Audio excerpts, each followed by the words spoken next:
Hello, everybody. I'm Claire Huangci, and it's a great pleasure for me to be on with you again for another episode of Conversations with Claire on IDAGIO Live, where classical music happens, today featuring Florian Riem. Thank you so much for joining me today. Good evening. Hey, Claire, how are you? So nice that we're seeing each other after so many years. Florian, right now you are the Secretary General of the World Federation of International Music Competitions since last year. Is that correct? That's correct. Yes, since last summer. Since last summer. And when we met, and I think this must have been in 2009 or 2010, something like this. We met in Constance, where you were the intendant of the orchestra there, right? The Southwest German Philharmonic, to be correct. And I believe you played some. Was it a competition? You were in Lindau. You came over to the orchestra, and everybody really loved your playing. I remember that. I remember, I think, Florian, you gave me the first invitation even to play with the orchestra after, and I was taking part in the ZF Musikpreis, which is a small competition held in the region of Bodensee every 2 years. And I had the great pleasure of actually winning that one. And this kind of segues our way directly into the whole competition, which will be our main subject today.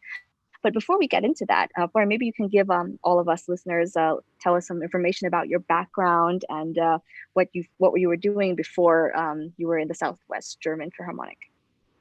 Sure. Actually, I'm talking to you right now from South Korea, Tongyeong, to be correct. It's rather late in the evening. We always have the pleasure of talking to the Europeans. Very late. Europeans talk in the afternoon. The Americans have to get up early. Exactly. Yeah. It's already very cozy over here. About my background, well, I'm a cellist. Mm-hmm. I did a few competitions myself, but I never got very far. I studied in Munich. I think you won there once. I studied at Indiana University in the United States. I played in orchestra in Japan. And then after 7 years of being an orchestra musician, I decided I wasn't going to get my job at the Berlin Philharmonic and I had to do something different. So I began working in music management. Mm-hmm. I worked for an agency for several artists, for several orchestras. And since 7 years ago, just to be a bit quicker, I moved to South Korea, to Tongyeong, to open a new concert hall, an art center. Mm-hmm. Yes. And I've been there ever since. And I will be moving back to Europe at the end of the year to the WFIMC, the World Federation of International Music Competitions job full-time. I'll be living in Geneva. But right now, you're still catching me in South Korea. That's wonderful. And when we had last spoken, you told me that you had been in Europe earlier this summer and then you were back in Korea and there was even this week quarantine where you were spending the time in your home. Is that right? That's right. I was really worried when I went to Europe that I would get quarantined. But in Europe, the situation is rather relaxed at the moment. Whereas when you come back to Asia, it gets really stringent and people control you. You have an app on your mobile phone with GPS, and they really watch out that you. Interesting. It's so interesting because, of course, I mean, I was in the U.S. Even last month, and it's all very different, of course. But I think in Europe, what they are controlling is really from countries where there's really high risk of infections. And I think South Korea is actually one of the ones that have really combated the disease pretty well. Numbers are pretty much under control and people are still being very careful and cautious. So yeah, it's probably the traveling regulations are a little bit looser, I guess, in that way. But how has the time been actually in South Korea? I find that actually this is a country where it's so many things are happening in classical music. There's great concerts and top orchestras go there all the time. The best soloists go there and so many fantastic soloists come out of Korea. So the time that you were there the last 7 years must have been very fruitful in developing that too. It was really exciting, yes. I mean, my concert hall is kind of in the middle of nowhere. It's a really exceptional location, but it's far off the beaten track. And it it was opened just when I got here 7 years ago. It's a fabulous building right on a cliff overlooking the ocean. It's really beautiful. Our dressing rooms are the most beautiful in the world. But the hall also is quite spectacular. And the Frankfurt Allgemeine newspaper actually called it one of the most beautiful halls in the world. So we're really proud of that. And our artists, our visitors really love coming, even though it means to be on the road for a while. There's no airport. Yes, this is what I was just going to ask. How is it, the traveling? What is the nearest city that actually you would be able to travel internationally from? Busan is about an hour and a half, 2 hours away. Busan, okay, okay. It doesn't ring a bell with so many people. People think they go to Seoul and they'll be there, but it's still quite away from Seoul. Interesting. But I think Busan also, there is an airport. I do have colleagues who I know, they live in Busan, and I think it's also a pretty lebendisch Stadt, let's say. Oh, but that's very exciting. And now you're making, like, I guess you already had a year's time as the Secretary General, and then now you're going to be moving to Geneva. Can you tell us a little bit about the World Federation of International Music Competitions? I have to admit, I've known this name for a long time, and it's almost like a brand. And currently, I think we have hundreds, maybe even 1,000 competitions, just piano competitions. And I know, like, there's just a kind of a much smaller number which belong in this group, and what we would even think of as like the better or the next level of competitions. Can you tell us how the competitions get in there? Is there a selection process, or? Well, first of all, the WFIMC is a really, truly international organization. We're, as you said, we're based in Geneva, kind of on neutral territory, so to speak. And that's important because we have members really from all parts of the world. We have very different opinions, very different people, very different cultures, all together in this federation. And so at the same time, it's a really, really exciting position to be in the middle of that group. We do have our differences, but we also have a lot in common. We do share values. We strive for artistic excellence, for fairness, for excellence also in organization, in preparing a competition. Yeah. And we really don't know borders. It's amazing to see how all these competitions get together and how we find common ground for many issues that we discuss. If you want to join, right now we have about 120 members. If you want to join, you apply, and we evaluate that application. We look at the new competition on their system. That you have to have had at least 2 successful editions of that competitions finished before you can enter the federation. You have to follow certain standards and certain recommendations of the federation. And if the board of the federation accepts the application, then it recommends it to the General Assembly, which is held once a year. And then everybody decides on the new application. So it's quite a long process, sometimes not easy, but it also ensures that a certain quality is being maintained, and you're right, everyone can enter. It's almost like a stamp of approval from a higher organization. And you said there's 120 members, and this is an international, so it's all the instruments, all the countries. Because I know there is, of course, some websites, of course, where there's lists of piano competitions, but this 120, it's for all instruments, correct? That's right.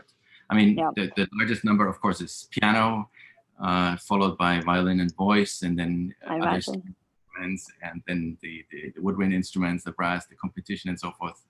There is, of course, much smaller numbers. I see. But to get back to the seal of approval, to this kind of brand name or the seal of quality, it sounds funny, but it is actually something that is really, really important for competitions in certain countries. I give you one example. If you live in Armenia, or even if you live in this country, in South Korea, if you are a young man and there is a military draft, If you win one of our competitions, you don't have to go to the military. But I know this is for South Korea, but this is also pertaining in some other countries such as Armenia as well. Yes, I remember this. I think actually, of course, now that you say this, it sparks up many memories. Different colleagues of mine, they would almost only go to the competitions that were in WFIMC, you know, some South Korean colleagues. And I believe it's, if I'm correct, it was it first or second prize. For 1 and 2, they are exempted then from the military.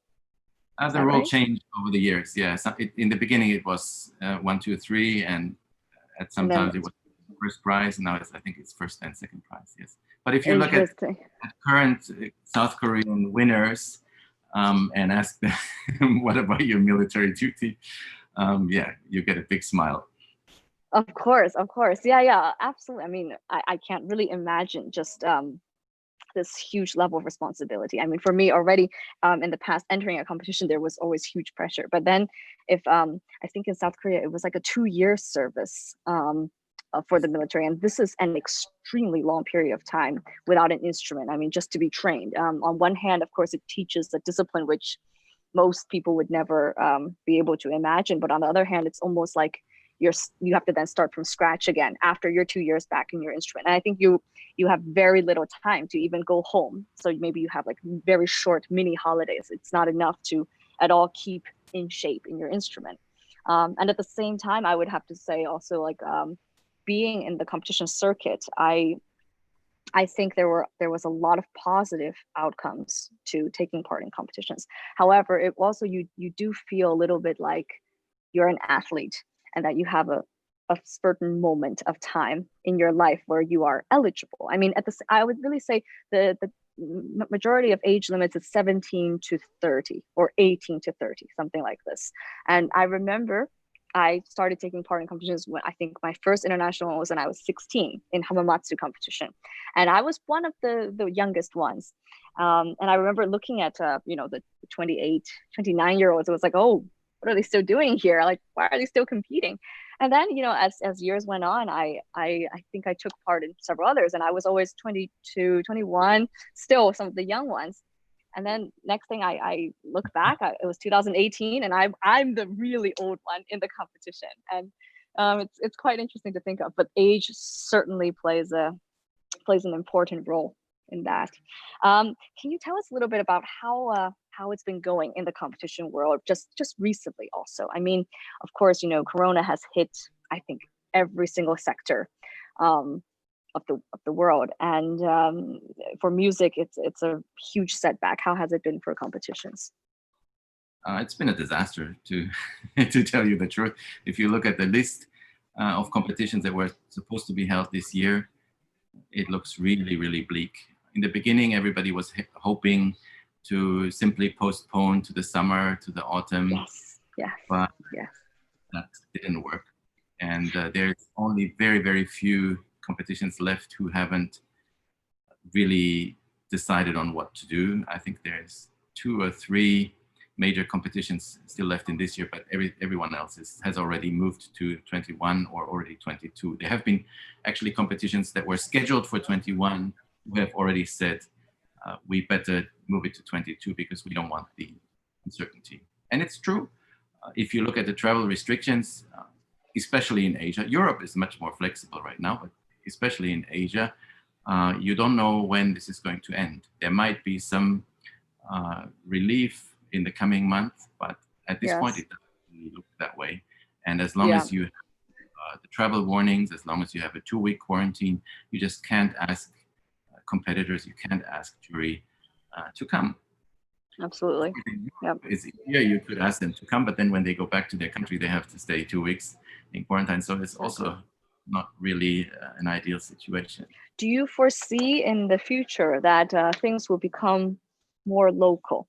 I mean, I really see a lot of far-reaching effects that, for example, I think the whole idea of touring with a big orchestra internationally, it used to be such a everyday or weekly occurrence. Like you would see in a big city, there's a big orchestra coming from Asia or from America. They're traveling to Asia or Europe to perform. They're on tour.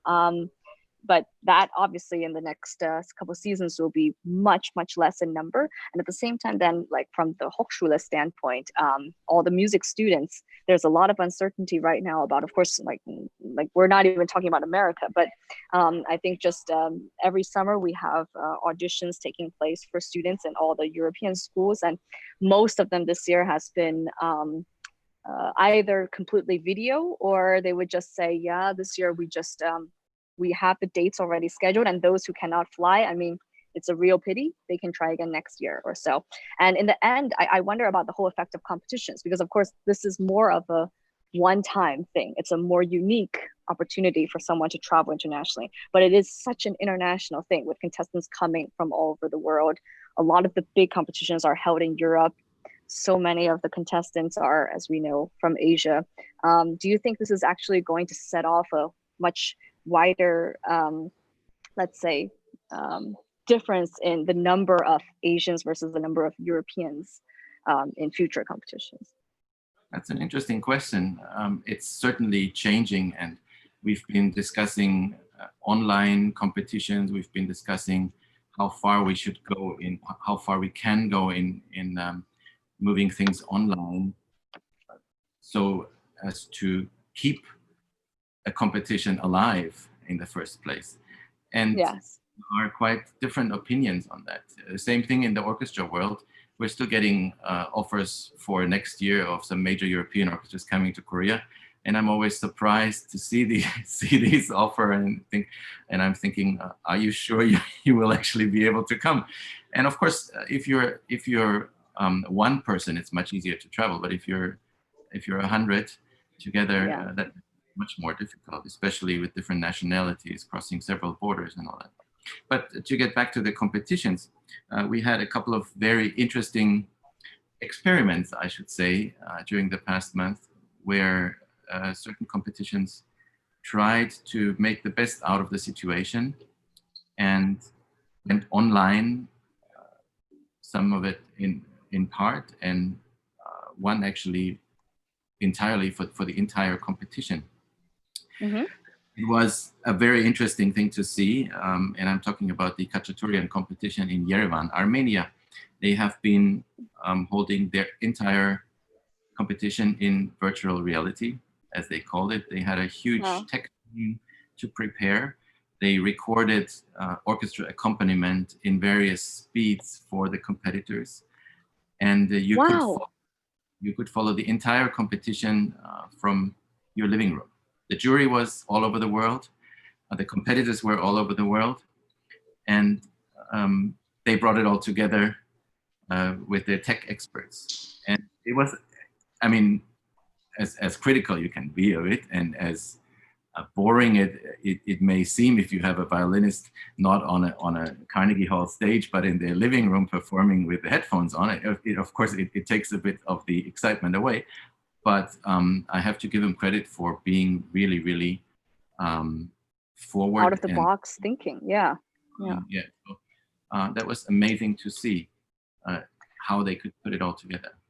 And these contestants then, they did not travel. They were just sending in, or was it live? It was like a live recording from their own homes, which was somehow being streamed. It was streamed live, yes. There was no recording. Okay. Except for the orchestra recording, the orchestra accompaniment was recorded, but the actual play was not. And in the very end, when the people who reach the finals, they're playing with the orchestra, they can listen to the orchestra on headphones while they play. Was that the idea? That's right. Yes. Wow. This is something there. I can't imagine. I mean, it also you're somehow missing then the interaction, the social aspect. But of course, it is a real way to go, and they made such efforts. So with different tempos for the different interpretations. Let's say very interesting. And how was it in the end? I mean, I must admit I haven't heard anything about this competition. It sounds like something that really could have made some headlines. There was winners designated. Was there any feedback from the public or the jury that you found interesting? Yes, there was.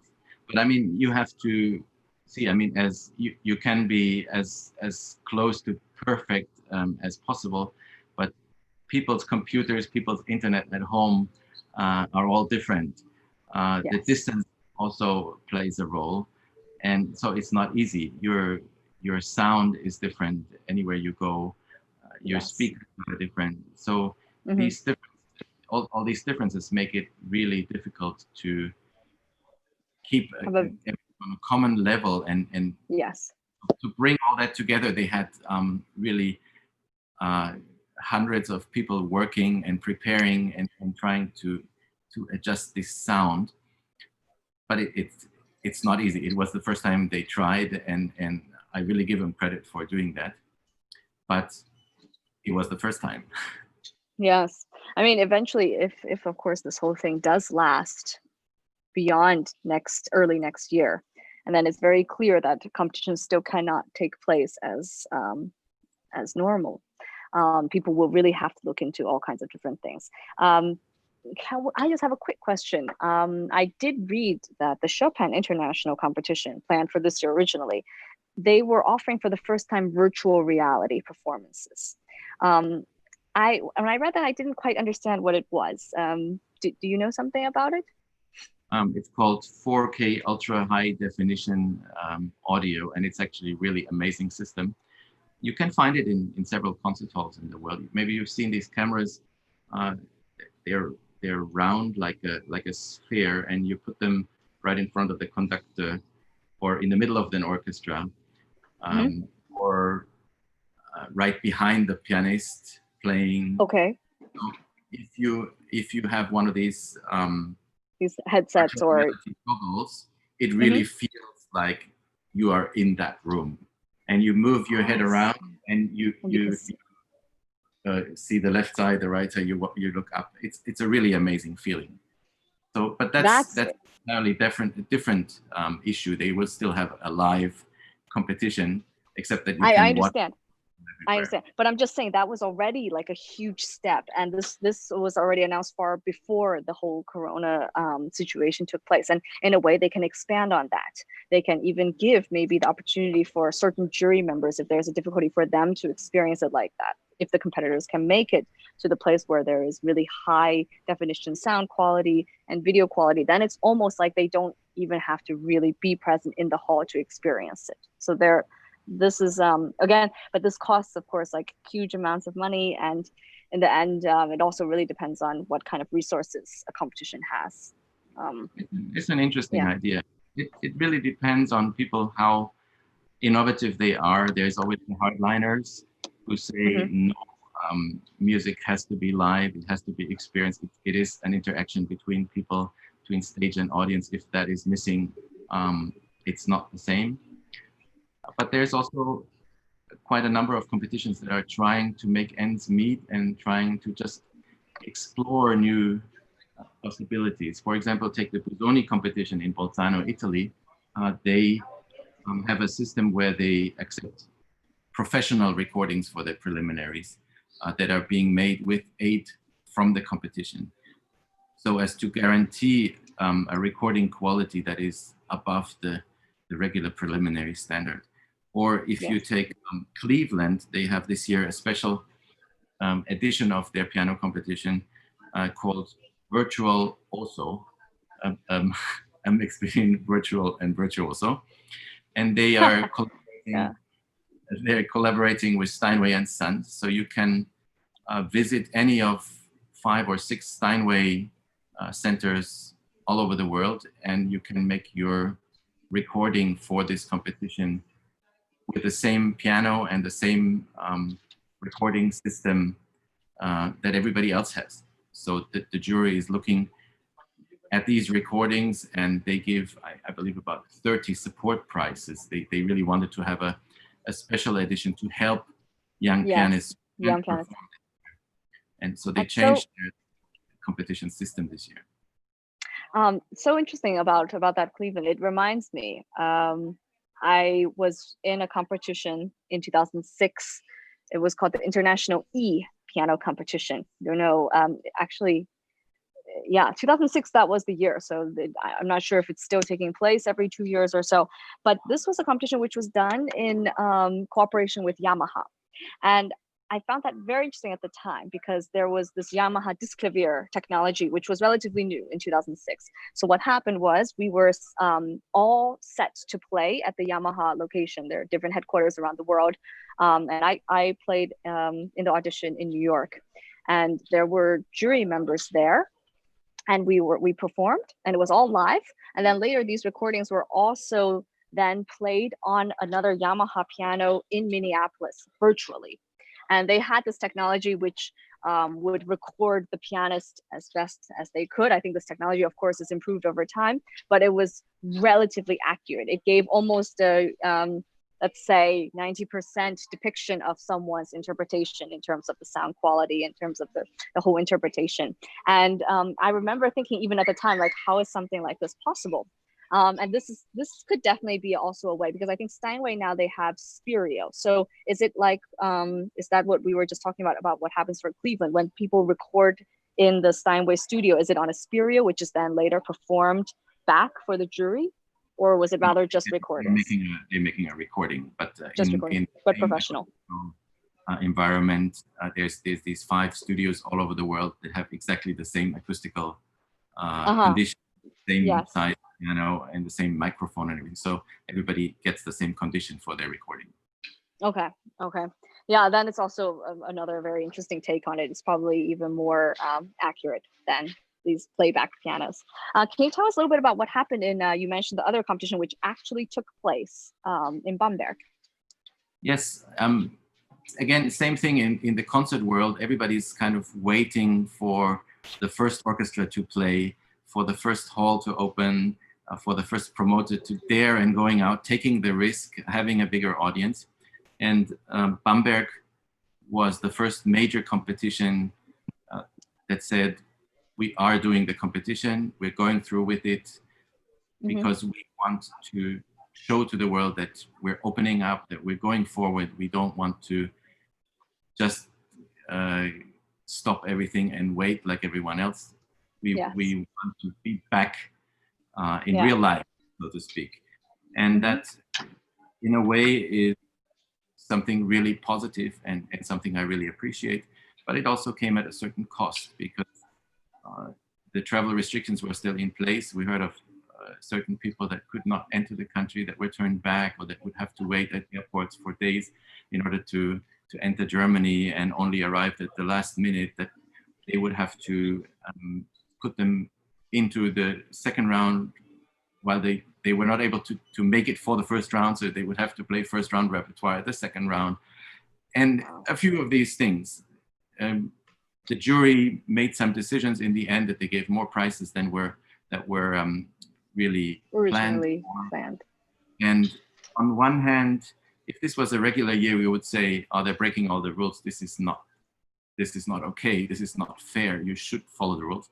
But since this is a very special situation and everybody is suffering from this, and I believe the jury really did their best to make ends meet, to give as many opportunities as possible, and to really appreciate people trying and come there.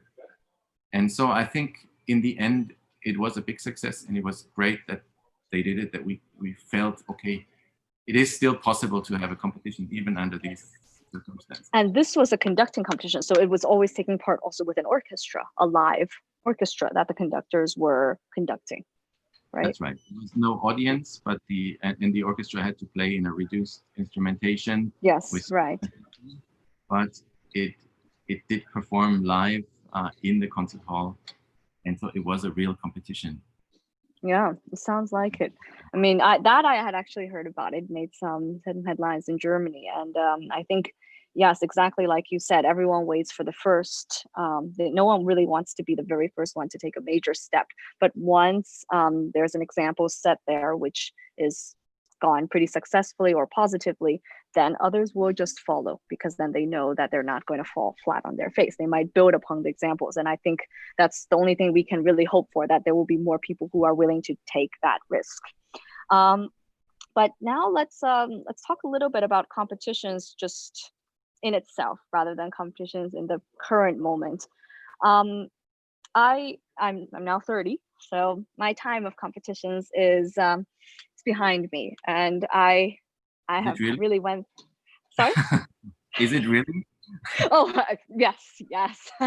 I think so. I remember I once took part in a competition in 2013, and after this situation, after that experience, I said to everybody, "Oh, that was my last competition," and nobody really believed me. And yeah, I did go to another one after that. But now it's 2020. I'm 30 years old. I think there's a handful of competitions where I'm still eligible age-wise, but I More than will that. not be. More than a handful. Good to know. But I don't plan to go anymore. And I do think I have taken a lot from my experiences. I hear different comments. There are some colleagues of mine who absolutely hate the idea of competitions, and they go there because it's almost a necessity. It's a real way for people to introduce themselves to let's say the international music world, to make their name a little bit known, from going from student to performing concerts. And at the same time, it's also a way to teach yourself self-discipline, to play under pressure.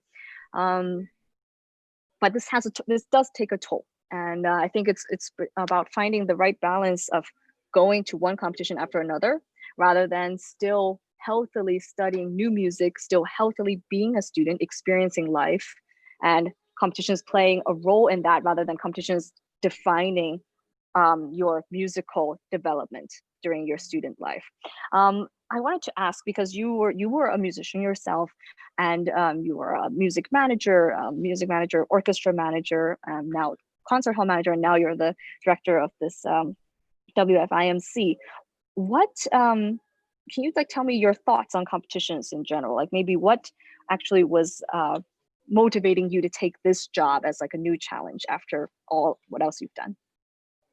I think it's a really, really exciting field, even though it's being criticized, as you say, by many people. I kind of grew up with the Munich ARD competition, which I believe you won second prize in 2012, if I Yes, get it right. exactly. It's funny that I would never say I won. I would always say second is the worst, because you're very close, but at the same time you're very, very far. And yeah, but that's one of the competitions I remember I have the most clear memories of. So yes, please go on. It was, I kind of grew up with that competition. I lived about 5 minutes away from the Rundfunkhaus, where it's being. Yes, yes. And every year in September, my parents make me go and listen, and it became kind of a routine. It was always really exciting to follow the competition from the first round all the way to the end. So I was really happy when I read that you had won second prize, because I know what it takes to get to that point. The Munich competition was, in a way, the most scary thing for me too, because it felt, you could really feel people being scared, being so nervous, being under huge pressure. But it also brought out some absolutely amazing music. And Bartok said the competitions are for horses. I don't quite agree with that. I think competitions, as hard as they can be, they can bring out some incredible energy, some incredible creativity in yourself. They can really make you grow beyond what you think you can do. And it's as you mentioned before, it's a certain time in your life when you're able to do that, and in the right situation, with the right repertoire, in the right circumstances, it can be an incredible success, a personal success for you that really can determine the course of your career. Of course, it Yes. can go the other way as well, but in many cases nowadays, a major competition win, with all the surrounding benefits that you get from many competitions nowadays, can really help you to make your career, and really provide a platform from which to start international touring, where you really get concert invitations, no matter where you come from or from what background you are. If you come from some small, faraway country which has no classical music scene, you enter a major competition, you win, it can really open an incredible amount of doors for you. Absolutely. I think in the end, the number of competitions has increased in the last years, and I think now what what's defining a competition as being successful is in looking at what it brings its last winner in terms of concerts or different possibilities.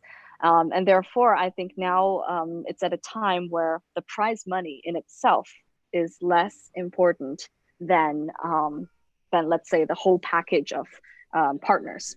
If a competition is partnered with the right team, like maybe a management, maybe a small deal with a record company for releasing a winner's CD, these are actually much more the worthy prizes than an extra $10,000, which is great to have, of course. Like, and don't get me wrong, I think that's fantastic, but that doesn't make a career anymore. And I bring this up because I followed, I believe it was last year, there was one competition which was arranged very quickly, last minute in China. And it came out with this almost obscene prize of $150,000 first prize. And I think they announced this something in like January for the competition in May, which was already a very short time period for really people to know about it. But with this big prize money, people were talking about it in a way that it was like, what are they doing? And then in the end, they said like, yeah, we're going to do this, like this promotion, this winner's tour. But even after all of those, it was clear that the main prize was the money. And I was surprised to see that actually the number of candidates was not as much as you would think. You know, for 150,000, you would expect almost every young musician would want to try out for this. But it was rather like, so I think there were some other competitions taking place around the same time. It was like May or so. And people would rather go to some of the other ones like Dublin or so, which have more of a track record, let's say, for giving a prize winner concerts in Carnegie Hall or Wigmore Hall. Do you see that there's going to be more direction, like more changes in the future of competitions where they pay more attention to this aspect of trying to help a prize winner actually make a living from performance? Or is it still going to remain a bit after 3 years, the next winner comes and then it's the next winner takes the torch and it's over? No, most major competitions are looking for ways how to make things worth for the winners. If you see these incredible amounts of money, you also have to look at the competition side. They are a new organization. They want to be on a world-class level. And in order to get candidates to play on that world-class level, they have to pay a lot of money, because otherwise they won't come. Yeah. So, yeah. But you should look at these competitions really carefully before you decide on taking part in one of them. But as you said, there are now many benefits besides the price, the monetary price, that make competitions very attractive. There is career management. Many competitions give you an artist agency for a year or a number of years. Yes, it helps yes. Your concerts. They give you recording contracts, not just a single recording, but they give you recording contracts. They give you, of course, concert tours in a certain country. They give you a PR contract with a PR agency. They give you an instrument, for example, the Indianapolis gives you a Stradivarius for 4 years to play on. Yeah. And so there is various benefits that really weigh in much more importantly than the one-time payment, even though there are certain winners that tell me, oh, I really needed that money. I spent everything in order to get there and to prepare. And without this money, I would not have survived. So it's also, there are some people who really need it, but that's rather the exception. Yeah. And in the future, your role is also going to be like helping to consult a little bit with these competitions to build together a plan for the future, right? A little bit more of selection of jury, new requirements, or is that what you're going to be doing? I just ask because what you just talked about, all these like contracts with record labels or 8 artistic agencies, I think this is still rather in the minority of competitions in general, or is this more of a thing for the WFIMC members? It's growing more and more. I mean, myself, I'm in a comfortable position right now. I have, I'm basically a venue and I work for WFIMC. I have 2 jobs, so I can combine them and can really organize concerts. We also work together with other competitions to really create a network to make it easier for an exchange of laureates to perform in Oh, different countries yes. and Yes. across. Yeah. So Hmm. there is a lot of opportunities there. But Yeah. it is true that smaller competitions don't have this opportunity, and they have way to go to develop it, which is not Yeah. always easy, It will be especially. difficult, I think, especially today.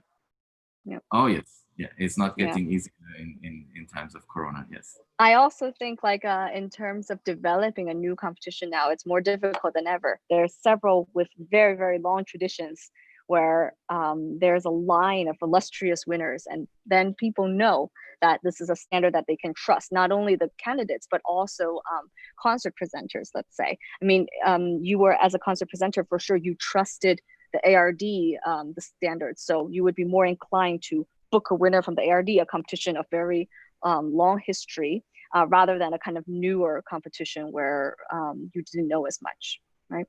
Absolutely. And every new competition produces huge numbers of winners every year. So Yeah, it's not easy to keep track and to to really differentiate. Yeah. differentiate.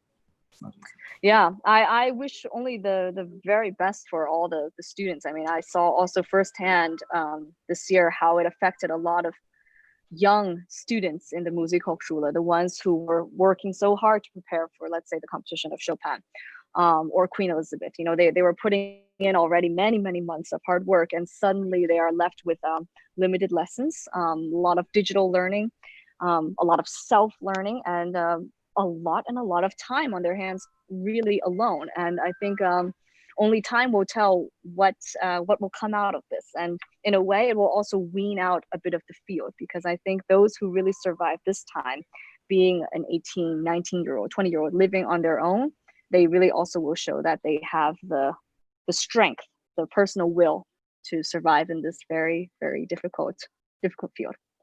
That's right. But Yeah. on a positive note, the application deadlines that are now over, the applications are being kept. In most cases, the age limit is being Push back changed. a little. Yeah. Can partake next year and play. And there is many other programs in place to help the competitors to bridge over to the next year while they have to wait and for the competition to begin. Yeah, fantastic.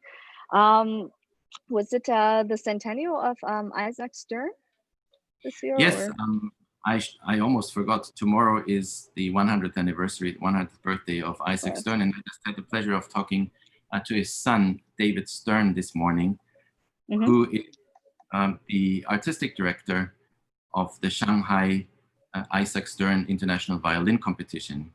And he told me some very interesting things.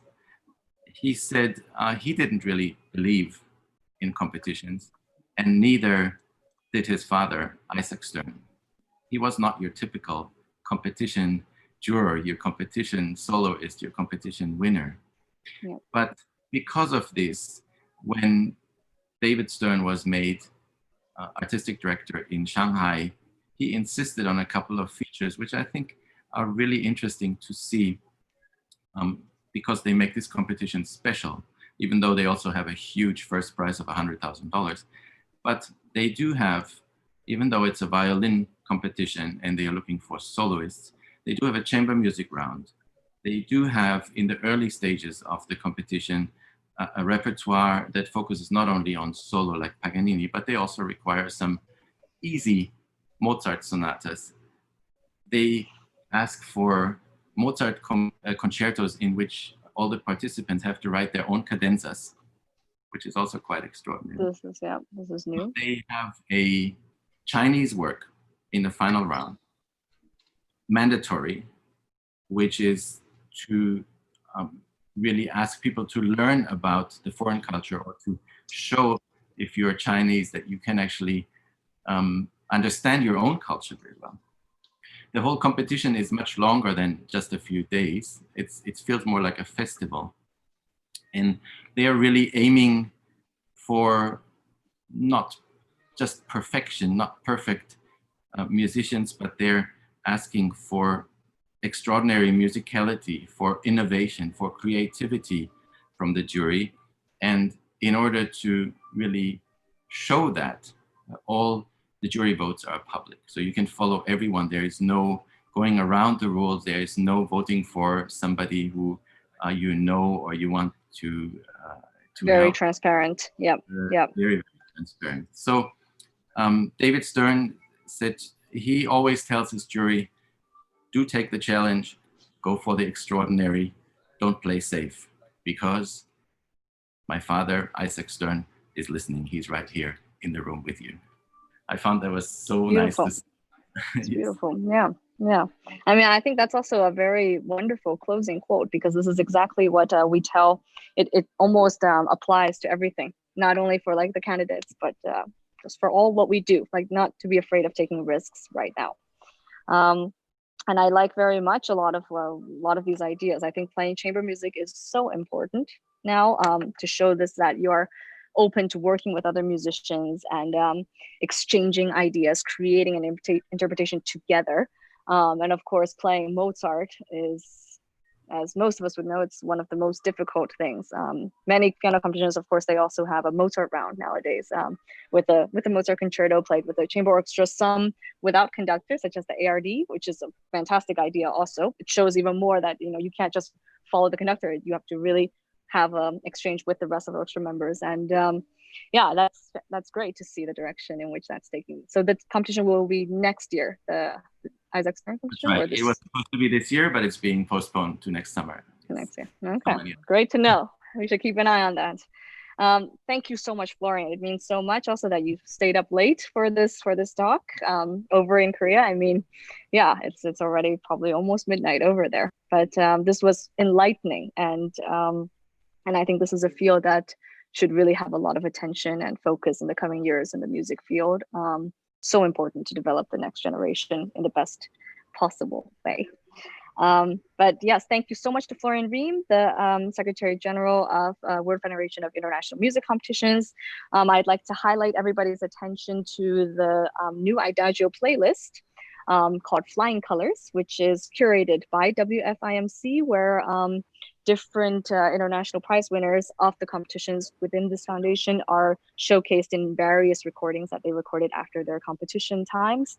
There's a great selection, and I think there's going to be more to come. And there is right? on the one that you can listen to right now. One of them does have one of my recordings. That's quite something. Very honored to be a part of it. Thank you so much. Thank you for joining us, Florian. Thank you for tuning in to IDAGIO, where classical music happens, and have a great evening, Florian.